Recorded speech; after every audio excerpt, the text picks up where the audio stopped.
मैं रविकांत आप सभी का अपने YouTube चैनल में एक बार फिर से स्वागत करता हूं और आज हम लोग बात करेंगे ग्लोमेरुलोनेफ्राइटिस के बारे में।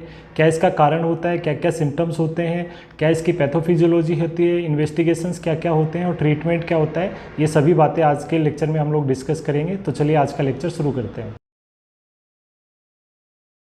तो सबसे पहले बात करते हैं कि ग्लोमेरुलोनेफ्राइटिस क्या होता है। तो ग्लोमेरुलोनेफ्राइटिस एक hyper sensitivity reaction auto immune disorder होता है जिसके अंदर जो है एंटीजन एंटीबॉडी कॉम्प्लेक्स बन जाता है और वो अपने किडनीज के अंदर नेफ्रॉन जो होते हैं, नेफ्रॉन का स्ट्रक्चर होता है ग्लोमेरुलाई, उसके अंदर जाकर के डिपॉजिट होते हैं और ग्लोमेरुलस में इन्फ्लामेटरी रिस्पॉन्स जनरेट करते हैं और इन्फ्लामेशन करके जो है ग्लोमेरुलस को डैमेज कर देते हैं। जैसा कि इसके नाम से ही पता है, ग्लोमेरुलोनेफ्राइटिस यानी नेफ्रॉन के ग्लोमेरुलस का इन्फ्लामेटरी रिस्पॉन्स। अब बात करते हैं इसके कोजेज की। तो कोजेज में हमें पता है कि ये एक ऑटो इम्यून डिसऑर्डर है, हाइपर सेंसिटिविटी रिएक्शन है। तो इसमें क्या होता है कि मेनली जो इसका कारण होता है group A beta haemolytic Streptococcus bacteria होता है। जो इन्फेक्शन अगर किडनीज तक पहुंच जाता है तो उसके जो टॉक्सिन होते हैं, स्ट्रेप्टोलाइसिन टॉक्सिन वो जनरेट करता है, उसके अगेंस्ट अपनी बॉडी एंटीबॉडीज बनाती है और वो एंटीजन एंटीबॉडी जो है रिएक्शन होता है और जो कॉम्प्लेक्स होता है वो कॉम्प्लेक्स डिपॉजिट हो जाता है ग्लोमेरुलाइज के अंदर और ग्लोमेरुलाइज को डैमेज करना स्टार्ट कर देता है। इट मीन्स प्राइमरी कोज हो गया group A beta haemolytic streptococci bacteria. अब ये बैक्टीरिया कैसे हो सकता है, अगर किसी भी बच्चे को, मोस्टली जो डिजीज है वो बच्चों के अंदर ही पाई जाती है, तो किसी भी बच्चे को जो है थ्रोट का, गले का इन्फेक्शन हो गया जिसे हम लोग स्ट्रेप इन्फेक्शन भी बोलते हैं, और गले के इन्फेक्शन का कारण ये बैक्टीरिया है, group A beta haemolytic streptococci bacteria है।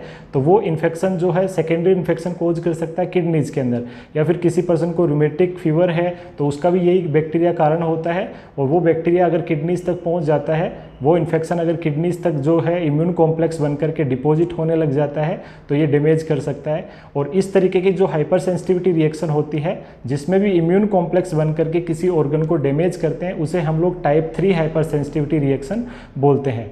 कुछ अदर कॉजेज की बात करें तो बार बार किसी पर्सन को जो है फेरिंजाइटिस होता रहे, गले का इन्फेक्शन होता रहे, टॉन्सिलाइटिस होता रहे, ये इसके रिस्क फैक्टर होते हैं जिस केस में भी ग्लोमेरुलोनेफ्राइटिस हो सकता है। या किसी बच्चे को जो है इम्पेटिगो एक स्किन का डिसऑर्डर होता है, उसका भी जो है ये बैक्टीरिया उसका भी कारण होता है। तो वो अगर इन्फेक्शन ब्लड तक पहुँच जाता है तो ब्लड के थ्रू जो है ये किडनीज को डैमेज कर सकता है, ग्लोमेरुलोनेफ्राइटिस कोज कर सकता है। अब साइन एंड सिम्टम्स की बात करें तो जब भी किसी पर्सन को ग्लोमेरुलोनेफ्राइटिस या किसी बच्चे को ग्लोमेरुलोनेफ्राइटिस हो जाता है तो उस केस के अंदर हमें पता है कि ग्लोमेरुलस का काम क्या होता है, फिल्ट्रेशन करना, यानी यूरिन का फॉर्मेशन करना। तो फिल्ट्रेशन अफेक्ट होगा और जो भी ब्लड की प्रोटीन्स वगैरह है वो उसके थ्रू लीक होना स्टार्ट हो जाएगी। तो वन बाय वन हम लोग देखते हैं इसके सिम्टम्स को। तो जैसे कि पहला जो सिम्टम है वो हम लोग देख रहे हैं ओलिगयूरिया। ओलिगयूरिया का मतलब होता है यूरिन आउटपुट जो है 500 ml पर डे से कम हो जाना। अगला सिम्टम्स है प्रोटीन यूरिया। इट मीन्स जो, क्योंकि ग्लोमेरुलाई डैमेज हो गई है तो प्रोटीन भी जो है यूरिन के साथ में एक्सक्रीट होने लग जाती है पर्सन को, क्योंकि यूरिन आउटपुट कम हो जाता है। इस वजह से जनरल एडिमा हो जाता है, पूरी बॉडी में स्वेलिंग हो जाती है, लेग्स के अंदर स्पेशली देखा जाता है।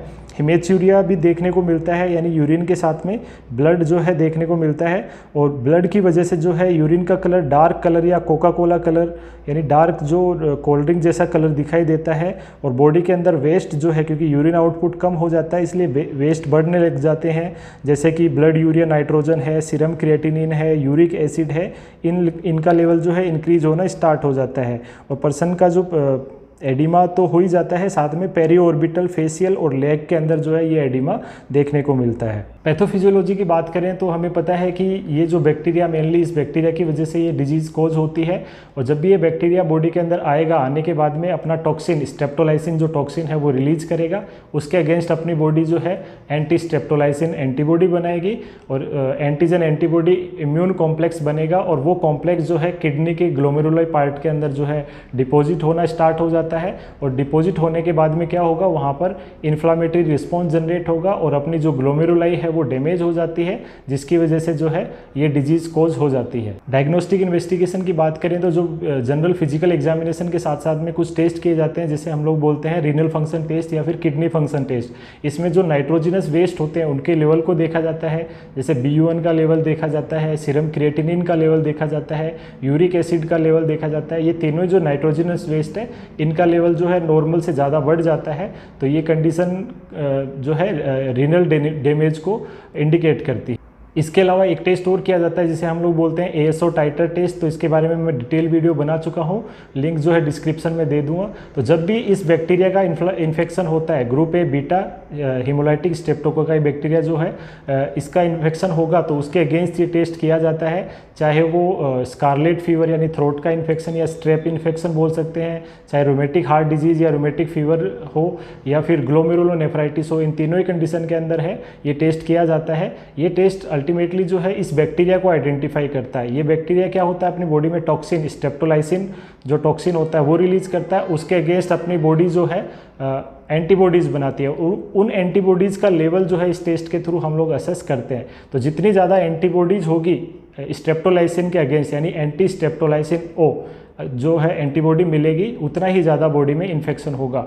और नॉर्मली जो है 200 यूनिट पर ml से कम होना चाहिए। 200 से अगर ज़्यादा है एएसओ का लेवल, इट मीन्स इस बैक्टीरिया का इन्फेक्शन बॉडी के अंदर प्रेजेंट है। ट्रीटमेंट की बात करें तो जो इसमें सिम्टोमेटिक ट्रीटमेंट के साथ में जो इस बैक्टीरिया के अगेंस्ट एंटीबायोटिक थेरेपी भी स्टार्ट की जाती है। तो कौन कौन सा ट्रीटमेंट इस डिजीज़ के अंदर दिया जाता है तो देखते हैं। तो सबसे पहले जो है इस डिजीज़ के अंदर हम लोग बात करेंगे, एंटी इन्फ्लामेटरी मेडिसिन दी जाती है, जैसे कि कॉर्टिकोस्टेरॉइड्स होते हैं, मिथाइल प्रेडनिसोन, डेक्सामेथासोन जैसी जो ड्रग्स है वो एंटी इन्फ्लामेटरी रिस्पॉन्स करती है ताकि जो ग्लोमेरुलोनेफ्राइटिस है उसकी प्रोग्रेस को कम किया जा सके। इसके अलावा इसमें ओलिगोयूरिया देखने को मिला था, इसलिए इसको ट्रीट करने के लिए डायूरेटिक थेरेपी दी जाती है ताकि डायूरेसिस किया जा सके, यानी जो बॉडी के अंदर फ्लूइड रिटेंशन हो रहा है, वेस्ट प्रोडक्ट जमा हो रहे हैं, उनको बॉडी से बाहर निकाला जा सके। और इसके साथ में जो है कुछ एंटीबायोटिक जो कि इस पर्टिकुलर बैक्टीरिया के लिए जो है ब्रॉड स्पेक्ट्रम एंटीबायोटिक थेरेपी भी दी जाती है। फ्लूइड इंटेक इसमें जो है पर्सन को यूरिन आउटपुट प्लस 600 ml जो है इसमें फ्लूइड इंटेक दिया जाता है। डाइट थेरेपी इंपॉर्टेंट होती है, लो प्रोटीन डाइट दी जाती है क्योंकि प्रोटीन यूरिया हो रहा है किडनी में, यानी नेफ्रॉन के अंदर जो है प्रोटीन अगर ज़्यादा एक्सक्रीट होगा तो वो नेफ्रॉन्स को ब्लॉक कर सकता है, नेफ्रॉन्स में और ज़्यादा डैमेज कर सकता है। इसलिए लो प्रोटीन डाइट देते हैं और हाई कैलोरी डाइट देते हैं और लो फैट डाइट और लो पोटेशियम डाइट इसके अंदर प्रेफर की जाती है। और इस तरीके के पर्सन में जब भी प्रोटीन यूरिया होता है तो उस पर्सन के अंदर जो यूरिन जो होगा उसके अंदर जो फॉर्मिंग जो है झाग ज़्यादा बनते हैं, तो ये इसका करेक्टरिस्टिक साइन होता है प्रोटीन यूरिया का। अब सबसे लास्ट हम लोग एक और इम्पोर्टेंट पॉइंट की बात करते हैं कि जैसा कि मैंने बताया कि किसी भी बच्चे के अंदर गले का या स्ट्रेप इन्फेक्शन हो जाता है जिसका कारण हो group A beta Streptococcus bacteria. तो जब भी इस तरीके का इन्फेक्शन होता है जिसे स्कारलेट फीवर के नाम से भी जाना जाता है, अगर उसको ट्रीट नहीं किया जाए तो जनरली 2 से 3 सप्ताह के अंदर वो इन्फेक्शन जो है उसके अगेंस्ट एंटीबॉडीज़ बनना स्टार्ट हो जाती है और इम्यून कॉम्प्लेक्स जो है अपनी किडनीज़ को डैमेज कर देता है, उस बच्चे की किडनीज़ को डैमेज कर देता है, जिसे हम लोग ग्लोमेरुलोनेफ्राइटिस बोलते हैं। तो आज का लेक्चर कुछ भी इन्फॉर्मेटिव लगा हो तो वीडियो को लाइक और शेयर जरूर कर देना। चैनल को सब्सक्राइब नहीं किया तो सब्सक्राइब कर देना। Thank you very much.